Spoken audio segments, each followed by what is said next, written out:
Good evening, y'all. We're going to call to order this meeting of the Finance, Budget, and Personnel Committee for Tuesday, June 6th. Are there any potential conflicts of interest? Anybody? Speak now or forever hold your peace. All right, I don't see anything. Citizens' comments. Citizens' comments. One more time, citizens' comments. All right, I don't see any citizens, so we're going to move on from that one too. 4, consent agenda. Minutes of the May 16th, 2023 meeting. Payroll bills and payroll. Monthly position control report. Report of personnel actions. So we have Ed. Is there a second? Second. Okay, so we have all those in favor? Aye. Opposed, like sign? Aye. Okay, seeing none. We will bypass number 5 because we didn't pull anything out of the agenda. Number 6, request to recommend council approval of payroll resolution number 2023-36, adopting updated wage scale for all non-represented staff effective July 1st, 2023, presented by Steve Barg, City Administrator. Thank you, Councilmember Spiros. Well, this is an annual resolution that you see this time of year, and that's to implement whatever pay increase the council has granted as an across-the-board wage scale adjustment, which for this year was 1%, and we have been budgeting for these increases to go into effect on July 1st, like I said, for some time. So we did a pay plan back in 2018. We're still following that pay plan. That's the one that McGrath helped us with. They're now working with us on a compensation market update. And that sets a pay range, a minimum, and a control point for each position. According to what the council passed in the budget back in November of 2022, this year's pay increase across the board for all non-represented staff will be 1%. So what we're looking for is approval of payroll resolution 2023-36 to make that adjustment. I think in your packet you've got indications of every single position and what that would mean in terms of the starting and maximum pay for each position and the various steps that show that 1% adjustment. Also, if any employees are getting step increases, those will be included as well on July 1st. That does not require an approval by the council.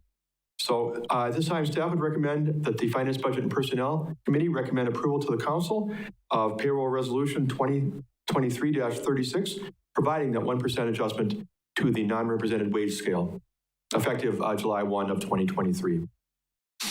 All right, thank you, Steve. Move to approve. All right, we have a motion. We have a second by Andrew. Any discussion? All those in favor? Aye. Opposed, Yes. like sign. All right, that's all ayes. Number 7, request to recommend council approval of the proposed 2024 budget calendar presented by, yet again, Steve Yay. Barg. I've got the floor for a while. Go I think I ahead. do. Thanks, Rebecca. You've got the 2024 proposed budget calendar, which will go to the council if you recommend it a week from tonight. And we made a few adjustments in working with Jennifer and Jordan. I think we all remember last year was pretty crazy. We ended up having a meeting as late as November 10th, which I don't think has ever happened before. And it got to be kind of a crunch to get approval of the budget and then get the tax bills out. So we want to offer a little bit more room. And also because of the financial challenges we're facing, I think we all know we've got some difficult things to work through. So we want to get a little bit more in front of it. And so when you look at this, here's the differences you're going to see over last year. We've scheduled or are scheduling, I think you've seen my emails on this, a special meeting for 5:15 p.m. on Tuesday, June 27th, right before the regular council meeting, which will be at 7 o'clock that night. And the purpose of that 90-minute meeting is to talk about the budget for 2024 in the broad sense. We want to go through some things as to where we stand today, what the challenges are likely to be, talk about issues of staffing and service levels, get a sense of where the council wants to weigh in as we get into this process. I think maybe you know that the staff begins working on the budgets in July, even though you don't see them until the fall. And they're presented to me at the end of July, and staff is working together. I work with the finance staff and others to try and bring together what you see in the fall. So hopefully that meeting on the 27th will be beneficial for the council to help lay out a foundation for us as to where they see us going. The other changes we made is we moved back up a week to where we used to be in terms of the first meeting. So the first meeting will be on Tuesday, October 10th, before the regular council meeting. And part of the reason is because, again, we had to have, I think, 4 or 5 meetings last year, so it got kind of long. The caveat to that is that we want to deliver the budget to the council on Thursday, October 5th, If you've been around for a while, you know that the state doesn't give us the transportation aid until that first week in October.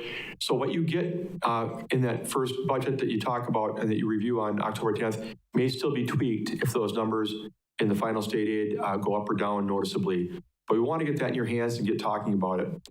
Then the other meetings will be on Monday the 16th at 6 o'clock or after Board of Public Works, Tuesday the 24th of October at 5 o'clock prior to the regular council meeting, and then Monday the 30th at 6 p.m. And that will allow us to get the budget done and get the tax bills put out expeditiously. We'll look for council approval on November 21st. The other thing I would note is many of you have gone in the past to the annual League of Wisconsin Municipalities Conference. That will be in Green Bay this year on October the 18th to the 20th. So this schedule will allow people to get away if you are going on Tuesday night, the 17th of October, as some people prefer to do. That's why we went with the Monday meeting instead of Tuesday that week. So with that in mind, I would take any questions. Otherwise, I would recommend council approval of the 2024 budget calendar. Okay. I have a statement, but I don't know if it should be before or after the motion. Let's get a motion first, okay? Mr. Rigel. I just had a quick question for Mr. Varick here. Just make sure I'm understanding this. Andrew, we're going to get a motion first before discussion. If I apologize. Would you like to make a motion? Might as well. Okay, so I have a motion by Andrew. Is there a second? Second by Brian. Okay, Natasha first and then Andrew. So, Steve, I'm just looking at the calendar, and I know just from the council perspective that when we have 5 Tuesdays in a month, usually that last week of the 5th Tuesday, we like to schedule our vacations, which I have already scheduled a vacation for that entire week, and I will be not able to Zoom in that week. Is it possible not to schedule that meeting on the 30th since it is a 5th Tuesday week, and maybe do it maybe November 6th? Anything's possible. The concern is if we get into that next week, the week of the 6th, we get a little tight in terms of if there are changes, which is what we went through last year, where finance staff did a wonderful job of scrambling. You may recall last year we had meetings on not back-to-back days, but 2 out of 3 days. We met on Tuesday, the 8th of November, and then Thursday, the 10th of November. And we did it because we were in panic mode to get finished up. I imagine if we had to have a fourth meeting, perhaps we could have it on the 26th, that Thursday, because it would be nice to wrap it up by the end of October and move on. Hopefully, if we get off to a good start, get a sense of where the council wants to take this, we're hopefully going to get some money from the state that is going to be beneficial to us from a shared revenue increase. Maybe we won't need a fourth meeting, but I guess I would suggest if the council, if the committee members are willing to endorse this, that we make the 26th a possible fourth meeting for any last minute follow-ups rather than wait until November 6th. Yeah, I think that's a better, I think it's because there are so few 5th Tuesdays, and we all start figuring out that that's when we can do vacations, but it's probably as far as we can to try to not schedule meetings on that week. Okay. Andrew? Okay, and this might just be out of ignorance, so I apologize if that's the case. So from looking at the schedule that's been proposed, it looks like we've condensed everything into the month of October. And it looks like the behind the scenes work is going to be done in like July, August. Is there any way to pull that forward just to give us some flexibility on the back end? I'm just more thinking out loud here, not trying to persuade anything. I'm just observing that it's all in October here. Didn't know if there was any ability to move it forward so we have leeway in the back end if we needed. That's a great question. I think if you look at the calendar, you see that we've got Tuesday, September 12th scheduled for a budget update to the council at a regular meeting. I think at that point we'll know enough. By that time, Jennifer and I will have met with the department and division heads. We'll have gone through, tried to make a lot of cuts and adjustments and have a pretty good sense of where the playing field is. The problem is some of the revenues are still not fully determined at that point. And it's hard to give you a real assessment of where we are. Maybe the thing, rather than to do exactly what you're saying, would be to have another update or two thrown in so you get a sense of what we're facing. how good or bad does it look? And maybe we can ask you some questions about, hey, if it comes down to A or B, what's your preference? We might have to cut back on streets or something else. But the real picture is not really fully developed until later in September. Okay, that answers my question. Thank you. Yep, thank you. Go ahead, Ed. Steve, what's the golden date that you expect the final state revenue number to be in? Well, the one that I mentioned a minute ago, the state shared, the transportation aid, we usually get right around the 4th or 5th of October. That's, no matter what date we use, it's kind of crazy because we've had years in the last 4 or 5 when it's been up or down by as much as 100,000 plus. And you kind of scramble. Otherwise, we get shared revenue. I'm forgetting the exact dates, Jennifer. I don't know if you know.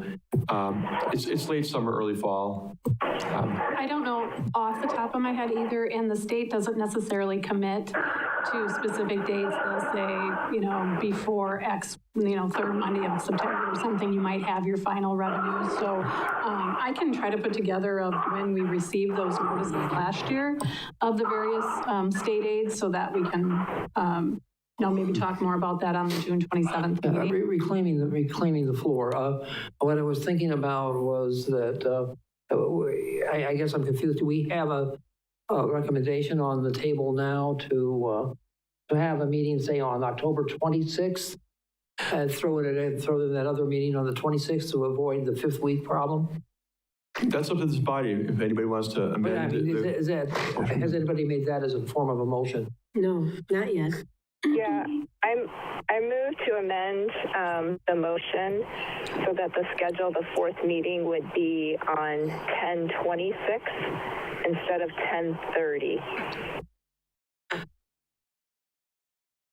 So we have a motion, and we have a second by Ed to move the last meeting from 10:30 to 10:26. I'm presuming at 6 p.m. Yeah, that'd be correct. Right. Okay.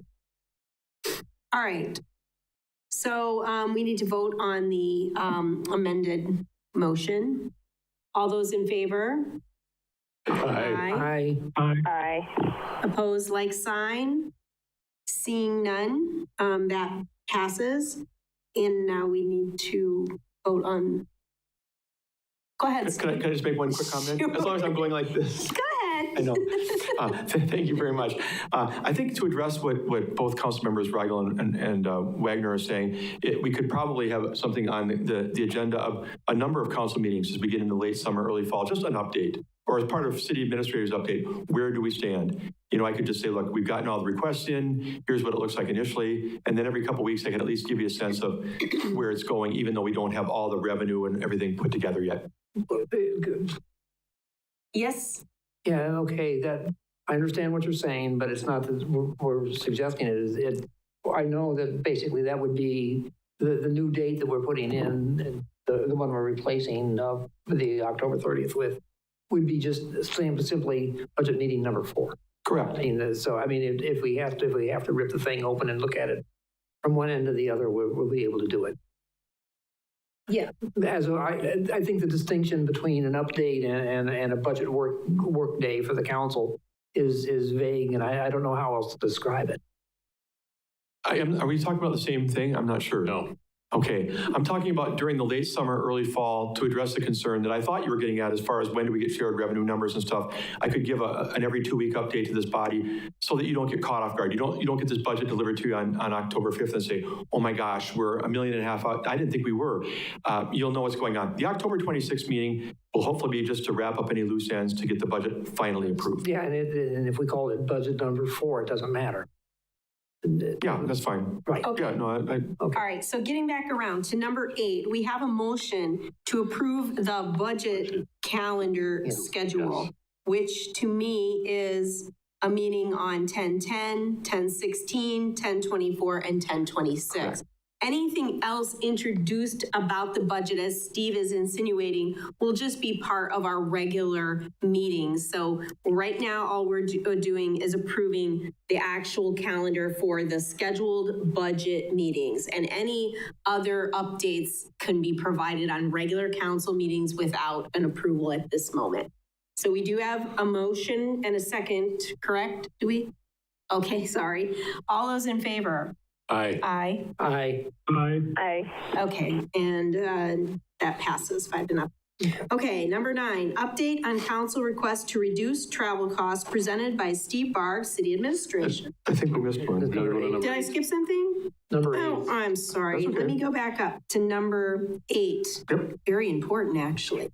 Okay, and it's in yellow, even on my paper. How did I miss it? It's in yellow. It's okay. All right, 8, request to recommend council approval to refill the vacant position of street superintendent and to authorize the city administrator to appoint an acting street superintendent for the time period until a street superintendent is in place. Presented by Steve Barg, city administrator. That's a mouthful, isn't it? Whew. Yeah. Thank you, Rebecca. Well, I think we both applauded, Chris for his service and felt sad the other day when he announced at the council meeting that he would be stepping aside in about 3 months or so. His last official workday will be on July 28th, so not that far from now. And the Finance, Budget, and Personnel Committee approved a motion about 3 years ago that every position, when it became vacant, in order for it to be refilled, had to come before this committee. And that's an opportunity for you to look at each of these jobs and say, is there a way to do it differently? Is there a way to combine jobs or do something more creative rather than just move right into refilling? That's why you see these from week to week. And I'm saying that in particular for new members like Mr. Rigel, who maybe aren't used to how this works. But with respect to Mr. Holly, he is leaving us. We're looking for approval to move forward with the street superintendent hiring process.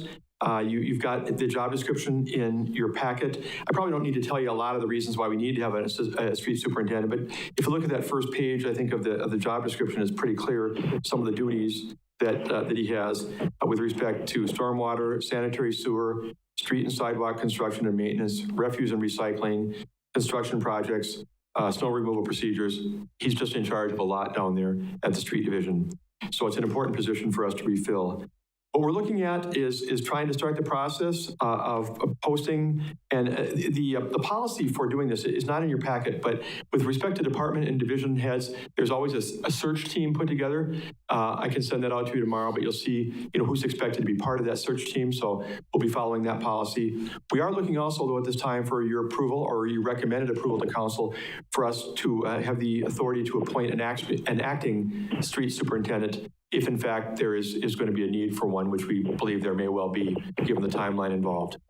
So with that in mind, staff is recommending Finance, Budget, and Personnel Committee recommendation to the council for the ability to begin the hiring process for street superintendent and have the authority to appoint an acting street superintendent. All right, thank you, Steve. Yep. What is the pleasure of the committee? Move to approve. So we have a motion by Brian and a second by Andrew. Are there any questions or comments? Go ahead, Ed.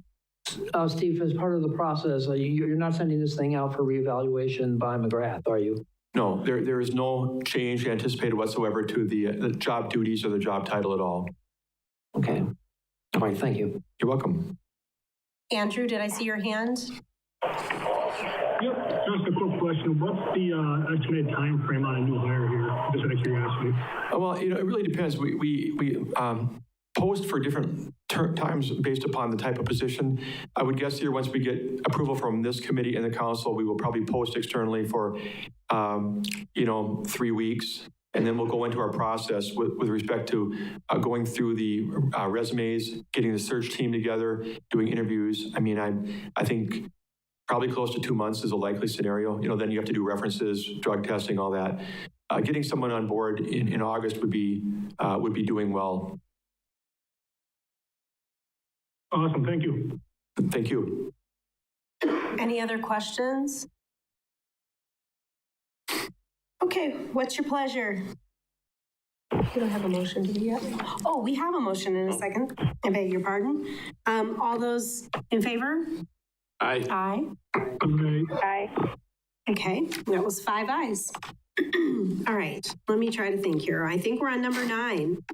Update on council request to reduce travel costs. Also presented by Steve.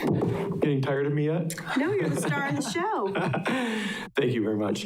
Okay, so we talked about this, I think, for maybe 2 of the last 3 meetings, something like that. And Natasha had brought up a great idea that we look at maybe, given our financial situation, trying to trim our travel costs where we can, related to employee travel and training, that type of thing. And so delved into it a little bit. I've been getting information and asking for requests to be put forward by the department heads as to what travel and training they expect for the balance of 2023 and what might be able to be trimmed or what might be virtual as opposed to in-person training.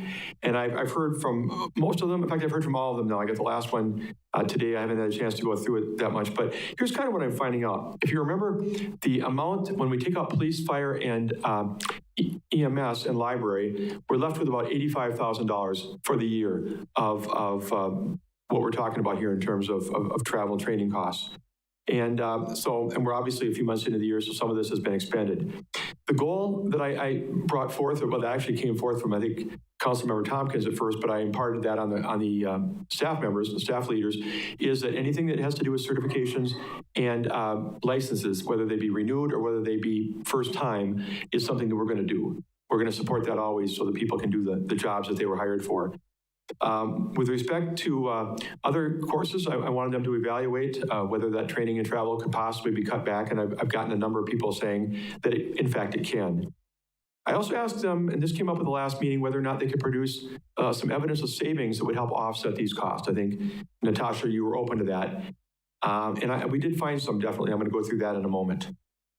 As far as reductions in expenses for the second half of the year with some conferences and seminars, either that won't be attended or that can be done virtually, estimate, I don't have the exact dollar amount, but going through it, it appears about $15,000 can be saved that way. So that's very positive reduction for us. And then the savings from vacant positions that we've had that were not expected to be vacant. Now, I'm not counting ones that we expected to be vacant. I'll start with development services. If you recall, we have 3 people in the planning and economic development part of that department. A director, a city planner, and an associate planner. We did not budget to have an associate planner this year whatsoever. So I'm not counting any savings from not hiring one because we didn't expect to have one. It's only savings compared to budget. We budgeted for 2 months, January and February, having no director or no city planner. And of course, we're still sitting here in that same boat. So definitely counted the savings from March 1st through the end of June, because we're not going to have anybody by the end of this month for either position as offsetting savings. We also budgeted to have a human resources generalist on board as of March 1st. And Peggy Lyle joined us in the middle of May. So we counted that 2.5 months as savings as well. And then McKenna Hill, our former employee who worked in the clerk and finance area, 50-50 split, left us back in the middle part of April. So again, we have a couple months of savings. That position has not yet been refilled. The total of those positions not being refilled is $53,000 roughly, give or take. And that's also a savings that's helping us. There were department heads who also pointed out some other savings in ways that some related to things we learned how to do better, some things that just maybe fell right for us. I didn't document those yet, but those are also helpful. And we do have the council right now budgeted for about $6,700 in total if you put together the registration and the per diems, minus the free registration that Councilmember Spiros was able to get, which is wonderful. That's a budget for 6 people, having talked to Jessica. So if we end up sending fewer than 6 people, there's an opportunity for savings there as well to tack on. So that's really what I have for you tonight. I mean, I'm just giving you an update. You can decide where you want to go with it. But I feel like the reductions that have been offered and the savings that have been realized by not having staff, which has caused the people who are here to try and learn more and grow in what they do, is beneficial to our organization.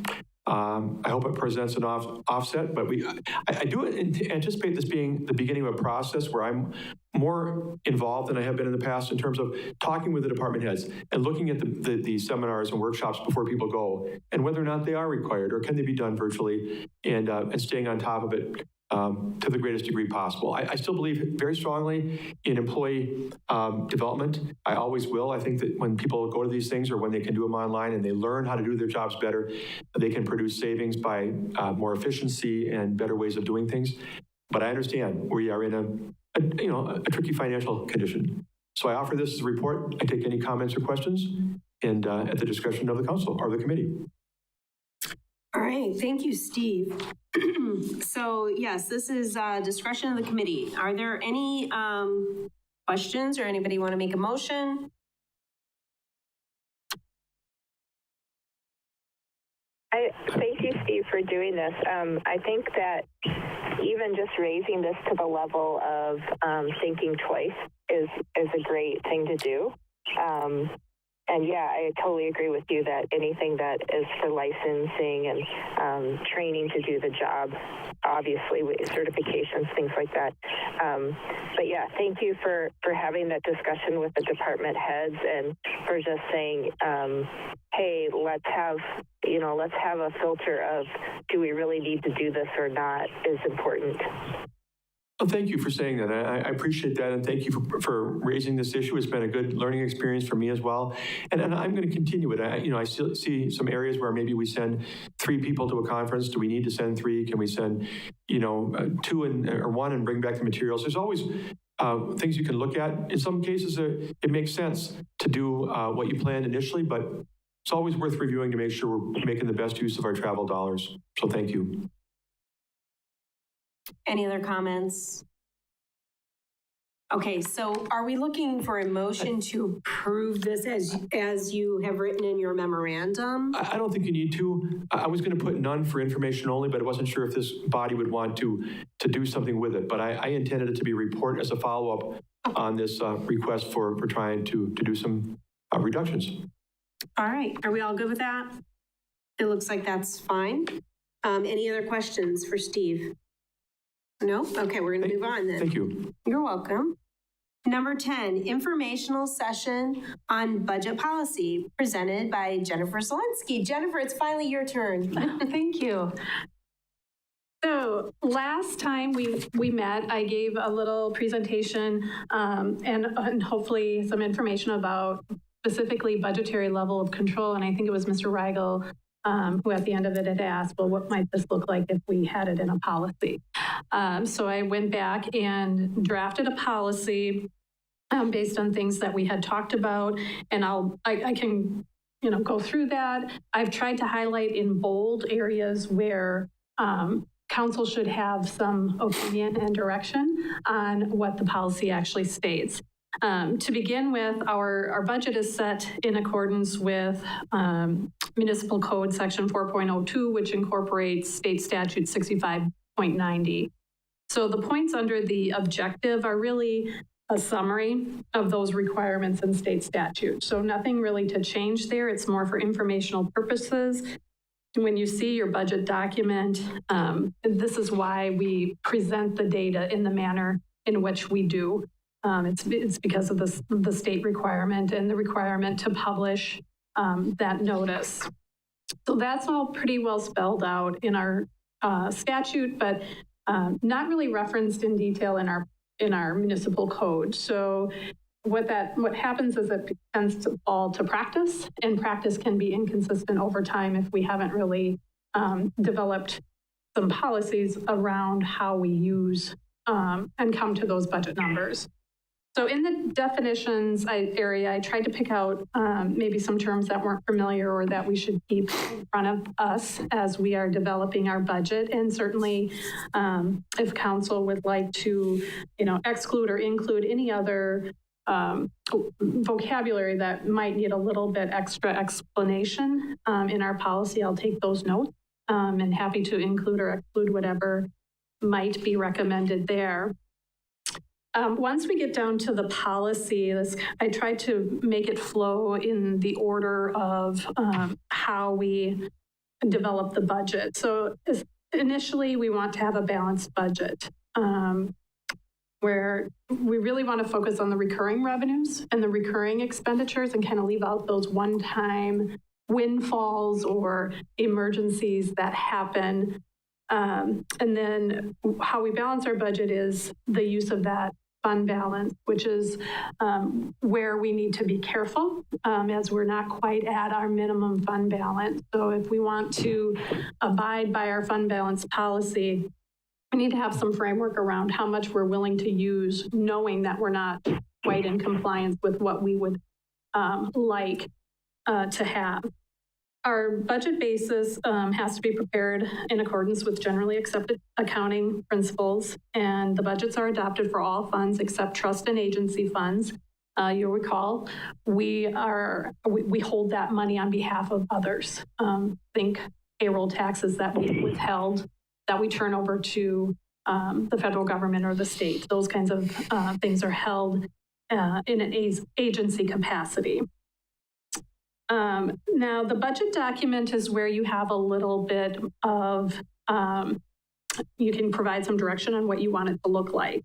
Currently, we have a cover letter from the the city administrator. We've got an executive summary, a general fund summary, a debt summary, expense and revenue summaries.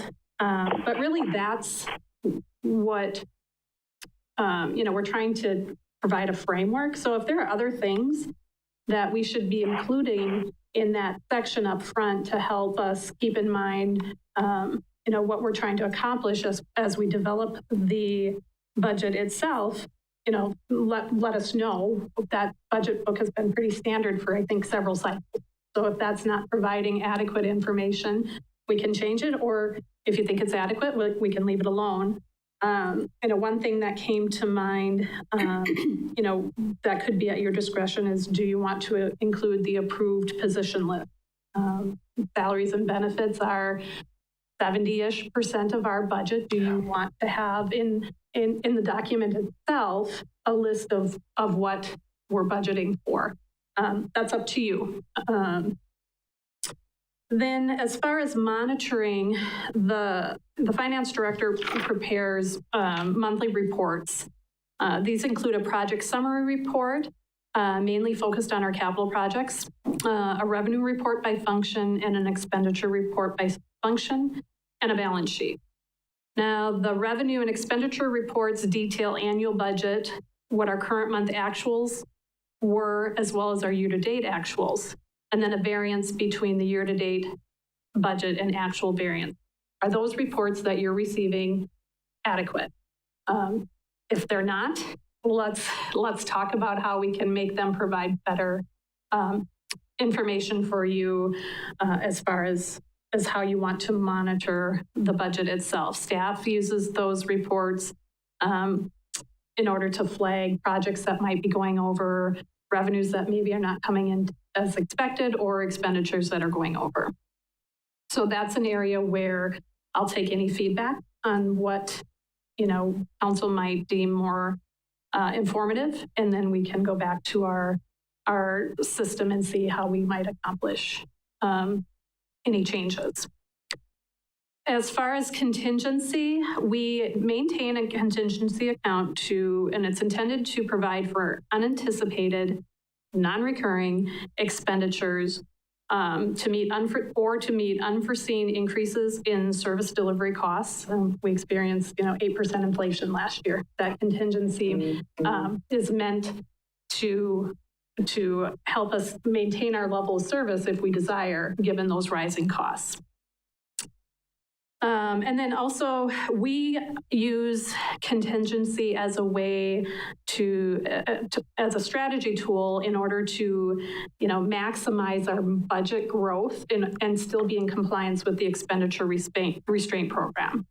So that program uses your budget year over year as the basis. And if you fall within a CPI adjustment that the state calculates, then you receive the expenditure restraint. That's worth roughly $500,000 for the city. So it's very important that we keep our budget in control.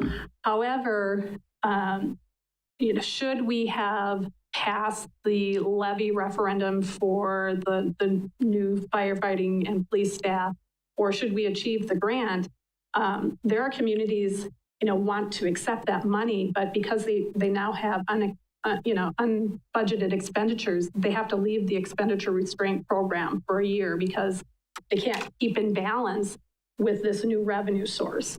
So we use that as a strategy tool, and we got a really nice bonus in 22 to 23 with that 8% inflation. So we have a contingency of over $2 million in there.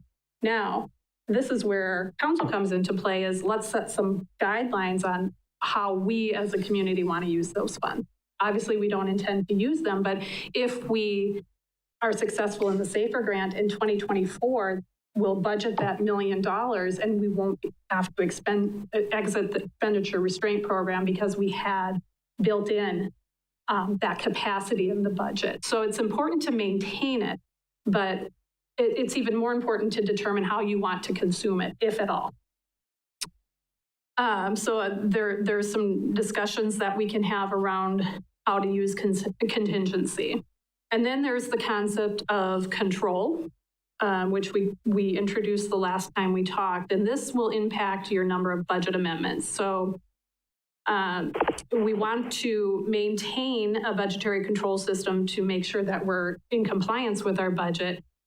In doing so, department heads are responsible to monitor their budget. So they use those reports that the finance team sends out each month, and they are to monitor those. And if they expect to see some challenges, then we work together on how we might address that. Typically, we want to look first, is there room in your budget to cut something else before we run forward with a budget amendment? But sometimes it's not possible to cut small budgets, or it's just unforeseen and it's an emergency situation, which we have also had.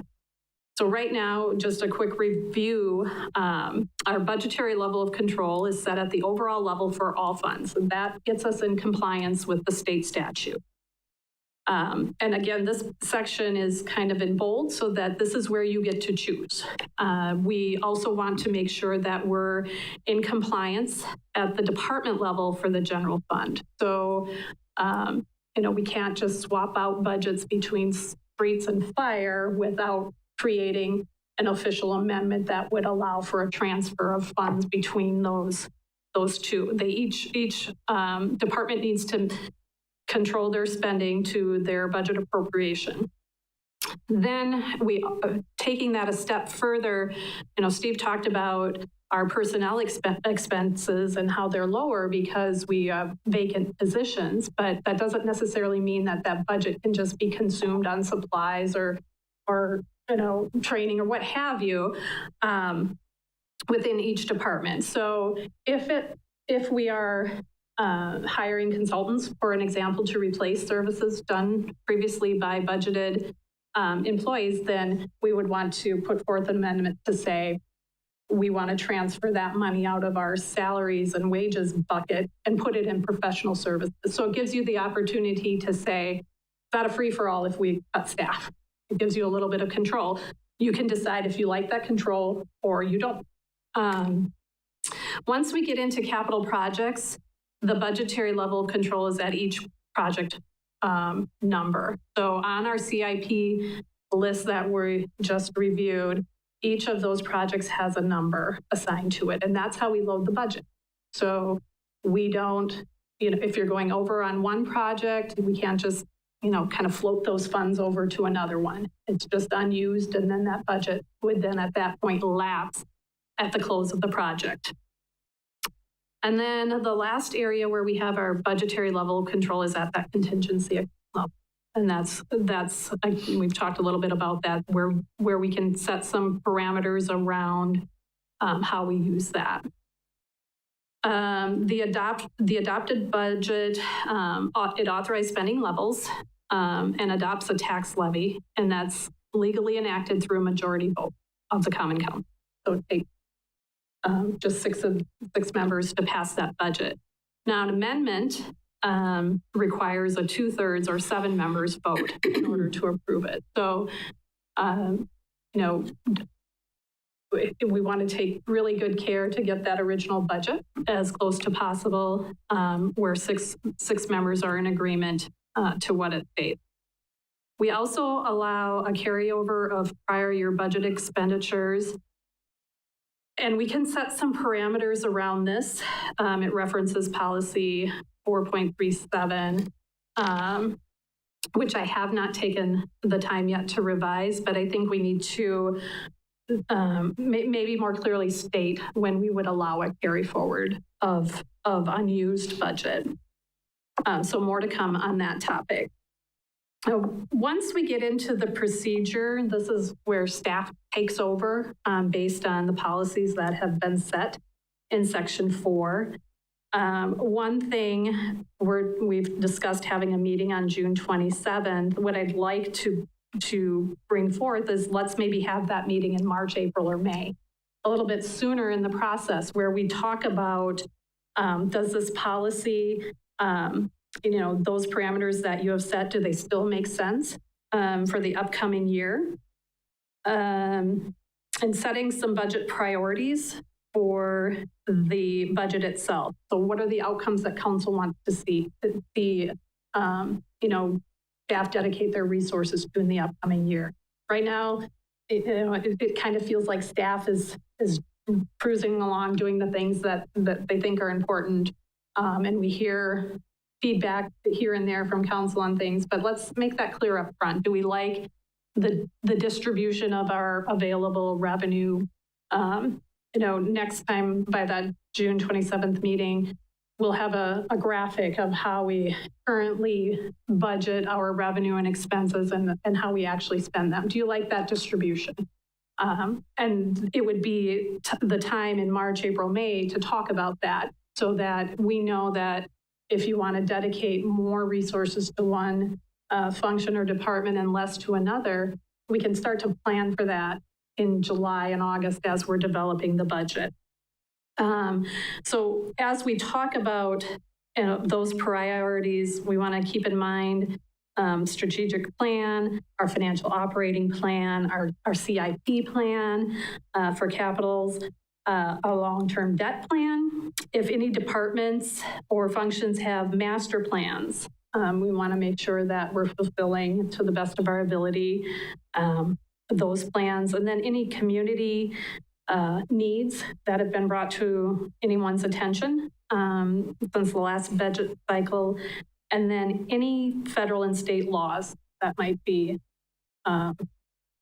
changing our budget for the upcoming year. So essentially, that work session is about council and what do you want to see happen in the next year, so that we don't come to budget meeting 3 or 4 and are looking at a big cut.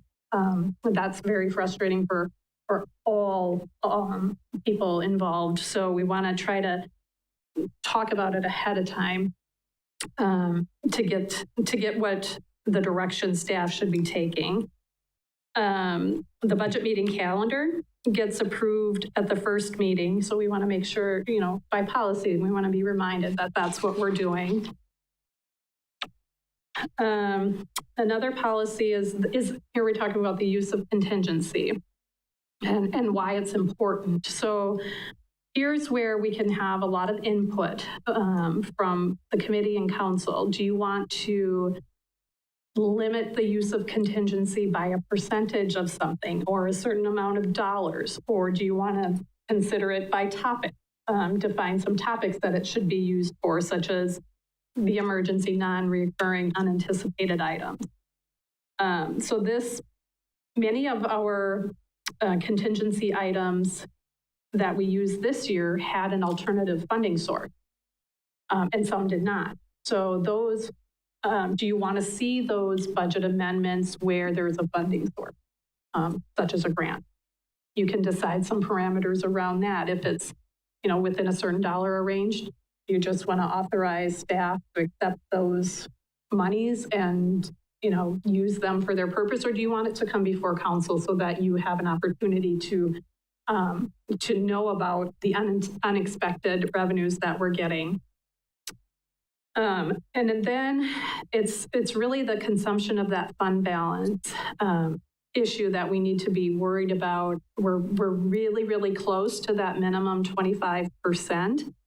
How much do you want to plan for meeting that 25%, and how much are you willing to let it go and be below the policy? Once we meet that policy, then we can have some parameters about, okay, what do we do with this little bit of extra money that we have? Do you want to add on to the CIP plan? Do you want to take on a new program, offer a new community service, or simply reduce the borrowing on the existing CIP plan that we currently would have adopted? So there's some choices in there surrounding contingency and fund balance that would be helpful to have kind of established in this policy so we know. And then we get down into the budget creation, and that's where the staff comes up with their budget. It's reviewed with the city administrator and finance staff. We tidy that up and then we present it to council according to the calendar that we've set. We're required to have a public hearing. And again, that would be set in accordance with statutes and then the calendar that we have. Budget adoption. The council should review and deliberate the budget within the approved time frame, and then your majority vote is needed to adopt it. As far as budget communication, the finance director would make that adopted version available to all departments and the public on the city's website. Now, if you want to communicate that information differently or in more places, that's a choice you have. That's just what we're doing right now. And then as far as budget amendments, we have some leeway in how you see those. Right now, they're drafted by department heads. They come to the Finance, Budget, and Personnel Committee for its approval and then on to council. Do you wish to see concurrence from the finance director, city manager? Do you wish for those budget amendments to be initiated by the finance director or the city administrator? So there's some discussion that we can have around that process. There are some communities that will put in dollar parameters for budget amendments. If it's less than $5,000, they don't want to see it, as an example. But that's your choice. Would you like to consider dollar parameters? Would you like to allow transfers from one department to another without a budget resolution? And then we should be setting some guidelines to reduce appropriations when there are revenue shortfalls, which is something we don't talk about today. It's just kind of hope in the end, hope and a prayer at the end that it flushes out okay. But I feel like, maybe we should talk about if halfway through the year, 3/4 of the year, way through the year, we aren't realizing some revenues, is it enough to impact expenditures in areas, and we should look at. So that's the beginning of the budget development policy. There's a lot in here, a lot to absorb. And there's a lot of questions that we can sort out together in the policy. So with that, I'll open it back up. All right, thank you, Jennifer. That was a lot of information, and this was for information only. However, are there any questions from anybody on the committee? Well, I have some. What a shock, right? Go ahead, Natasha. Are you saying it's a shock that I have questions? No, I'm not. Okay, first of all, Jennifer, I was just blown away by this. It not only looks at the big picture, like what are our budget priorities, it looks at little pictures, like small details, like should we put dollar amounts on things and where's the level of control? I think this is probably the best and most important document I've seen all year. This is incredible.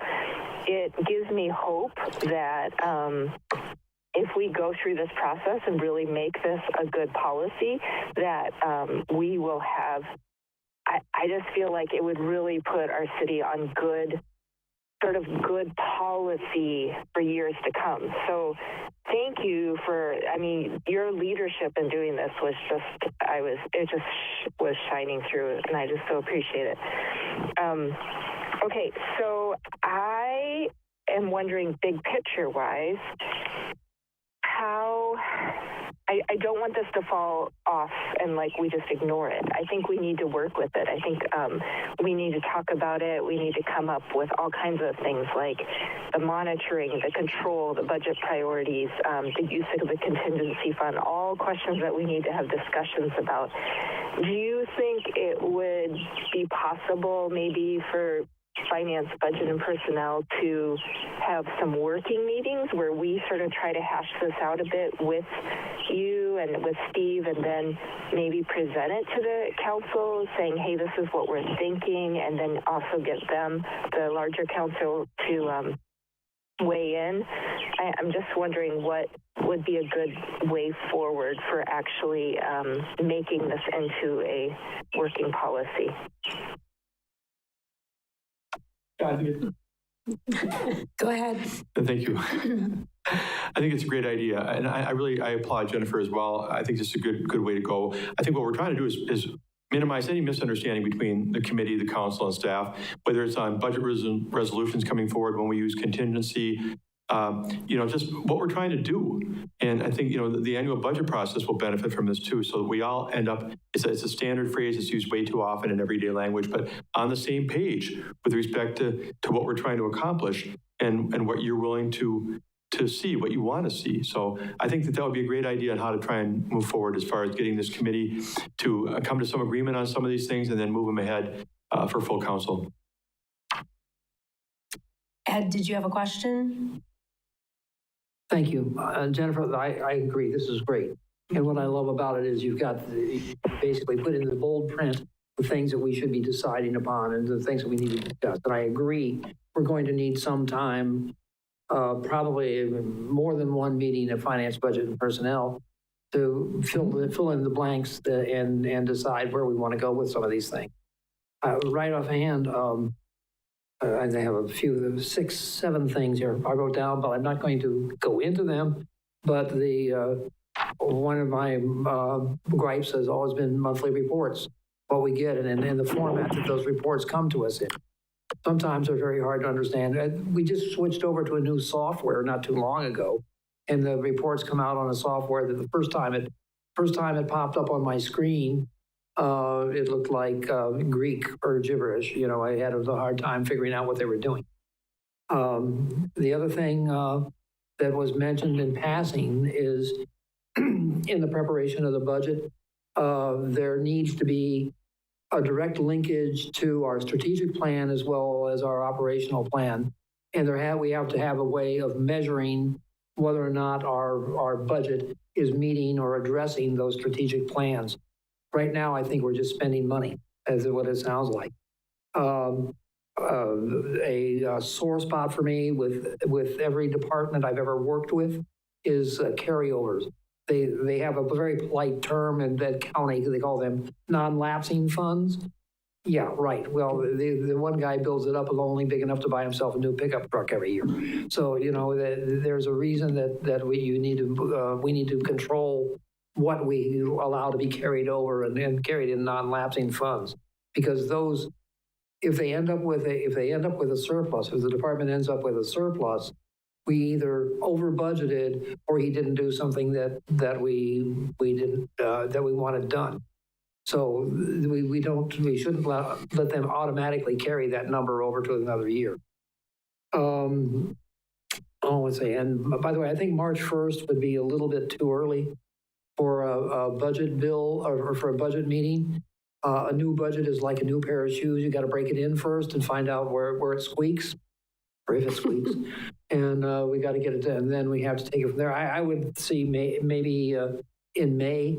So we know by that time we'll look at in horror at what we did and say, boy, I'll never do that again. And in May we say, we'll never do that again, period. And then the most important thing I want to do with the resources we have is understand that is what a farmer would call our feed corn. That's the stuff that we're going to use to grow the new plant that we want, the new tree of achievement that we will make for the city. CIP is a priority. You hit every spot. It worked out good. And I think this, I'm looking forward to the future meetings with this and having the council come to some agreement about how these things should work together. And again, I thank you very much. Thank you. Okay, Andrew or Brian? No, good. No. Okay, so Jennifer, I just want to echo, this is excellent, and I'm sure it took a lot of work, and I appreciate it very much. Rebecca, All right. can I just make 2 quick comments? Go ahead, Steve. And I promise to be quick. First one, I want to agree with what Ed said about, the strategic plan. I've been as culpable as anybody that we've adopted, I think, good strategic plans, but we very rarely come forward and say, we're asking you to spend $20,000, but here's how it fits with the priority that we've established. Otherwise, what good is it? I mean, staff has worked hard. You guys have tweaked them, but if we're not using them in terms of our finances and how we spend money toward what priorities, it's not a fully used plan. And the other thing I just want to mention, just as an aside, I thought of it when Jennifer was talking about how we may save money from vacant positions, but then we have to spend money sometimes on consultant assistance. I just want you to know that when I brought forward the savings I was talking about earlier with respect to development services, I factored in the fact that we are paying Cedar Corp and SCH for the services of Josh Miller and Bryce Hembrook. So that was net of the amount we pay those contractors, what we're saving. Thank you. Okay, great. Anything else? So I think we're still moving on now to number 11, correct? Informational session on fund balance policy presented by our fabulous Jennifer Solinsky, Finance Director. Thank you. This time I'll be a little bit more brief. This is a revision of an existing policy, and really I'm just trying to clean it up a little bit on what its purpose is and what the objective of the policy is, which is to maintain the credit worthiness of the city. Just had a call with Moody's last week, and it's very important that we maintain our fund balance as the policy states. So it factors into our scorecard and our borrowing rate. We also want to make sure that we've established a reasonable level of unassigned fund balance. Currently, we're looking at 25 to 30%. We need to determine if that's where we want to go. GFOA recommends about 2 months worth of operating expenditures. Other communities go as far as having 6 months worth of expenditures in their unassigned fund balance policy. So we need to have conversations about what's right for our community as it relates to unassigned fund balance. And then taking that one step further is providing the framework for how we use it. We go through and we define our different levels of fund balance. They go all the way from non-spendable, which is essentially your prepaid items or your inventory items or permanent funds, down to restricted, which means it's funds are restricted by externally by creditors or governing agents. We have very few fund balance monies in that category in the general fund. Committed fund balance is what council decides. That's where you have choice. Currently, we have committed fund balance for our PEP plan and then our carry forwards. So I didn't choose to address how to set up a committed fund balance in this policy because it's addressed in another one. So we'll look forward to that later. Assigned, you can direct the city administrator or the finance director to set aside monies in an assigned category. It wouldn't meet any other definition. And then the residual is your unassigned. At the end of the year, the policy states that the finance director will report all the fund balance for all the categories in the financials. The policy states that when there are choices between different levels of restricted, committed, unassigned, or assigned fund balance, we'll start by picking off and spending the restricted amounts first, down to the unassigned. And then at the very end of the policy is where you have the choice, mainly around that unassigned fund balance. And the current policy, as I stated, is 25 to 30% of our general fund expenditures. And then I have, stated other communities choose different amounts. We need to work out what's best for us. And then what we really don't have is a framework for when we're below that 25%. How are we going to get, if that's our number, how are we going to get? And then we also don't have a framework for, once we're sitting in that 25 to 30%, what are we going to do? Do we sit and hold it? And then if we ever get to that 30%, how do we take, how do we use those resources that we've worked hard to get there? We haven't met this policy of 25% for quite some time. So looking forward to the day when we could actually get to that number and then above. But that's where you have the choice. And it goes right along with the use of contingency, which is why I brought forth both of these policies together. Okay, that's... If I could just add to that real briefly, having gone through the call with Moody's again, those of you who've been on the council for a while know that back in 2019, we got dangerously low with our fund balance. We were actually down, I believe, to 9% of our annual operating expenses in our general fund. That's very uncomfortable. And we got downgraded as a result, and that costs us more money to borrow. It means we have fewer bidders on our bonds. We've made a good climb back. A lot of great work by council over the last 3 or 4 years. Excellent work by finance directors and by our financial advisor, Ellers. We've now gotten back to where our bond rating is what it was before the whole TIF transfer thing. We're back at a solid rating, which is wonderful. But they do look very carefully at that what you're at in terms of your general fund. And if you're below 25% in terms of comparing your general fund balance to annual operating expenses, you have to explain, and it's uncomfortable. Plus, I think she made a great comment in terms of what do you want to use general fund balance for when things come up, and what do you not want to, because it's a pretty significant event. Okay. Ed, go ahead. Thank you. First of all, again, this is great.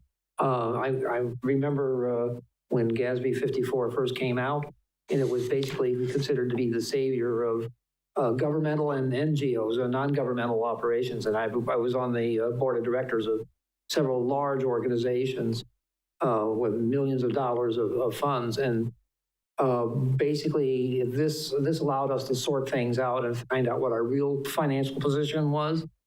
I can think of a couple of them locally here that would benefit from that also.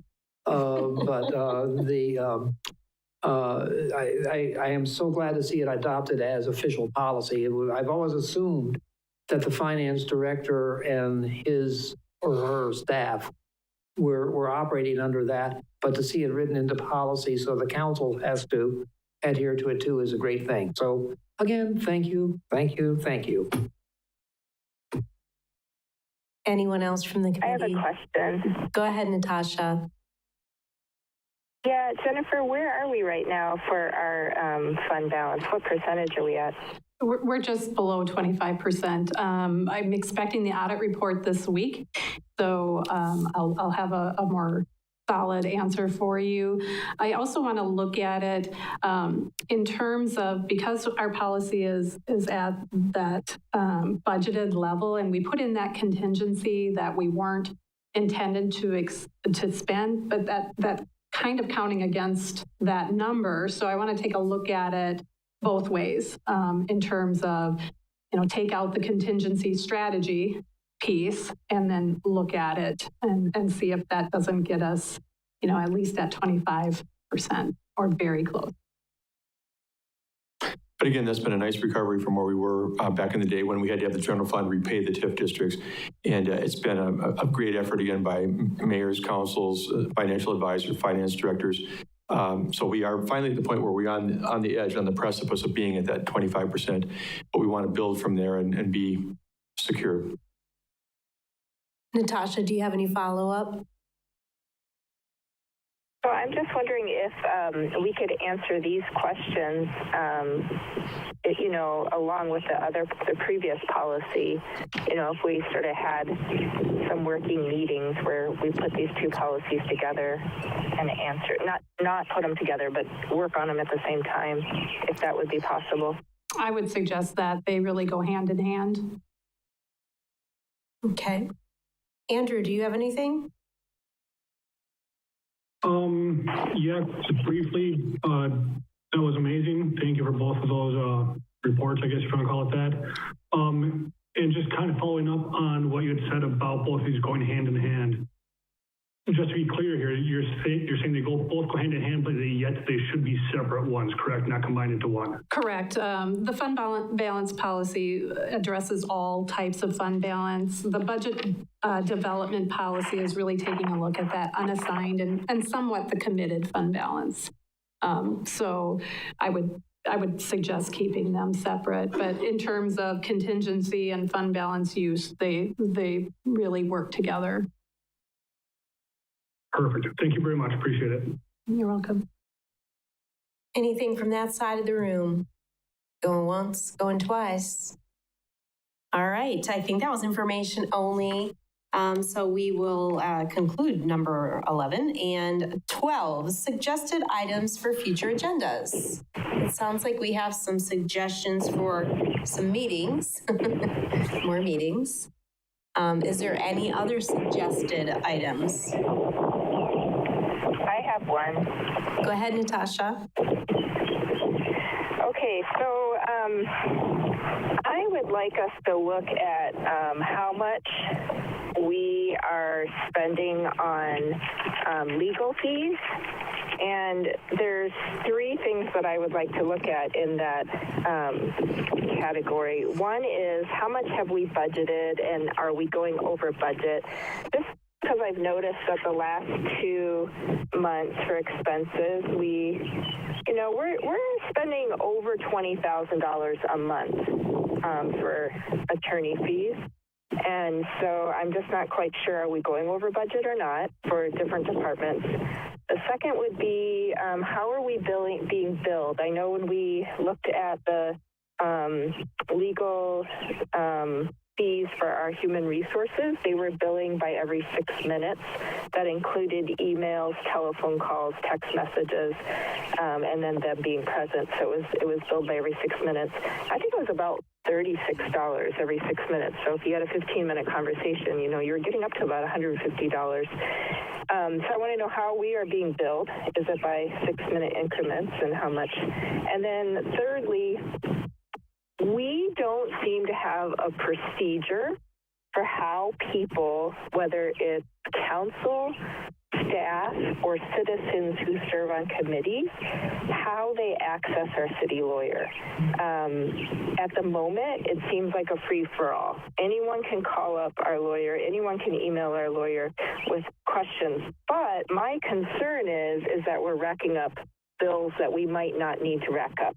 And so I would like us to have a discussion of, is there a sort of a chain of communication? Does council need the approval of the president of the council to then go to the lawyer? For citizens who are on committees, how do they get to a point where they need to have our lawyer? And I just am doing this because we're paying a lot of money. If we're paying about $24,000 a month, that's about $280,000 to $90,000 a year. And so again, I'm just looking at, are there ways that we can do things a little differently to save money? Yeah, we can certainly do that. We use two different attorney firms. We use Wolf Graham for general services, as you know, and then we also use Stafford Law for labor law. We can pull together that information for you. All right. Anything else? Great. Thank you. All right. With that, I will entertain a motion to adjourn. By Ed, second by Brian. All those in favor? Aye. Aye. Aye. Opposed, Aye. like sign. All right, we are adjourned.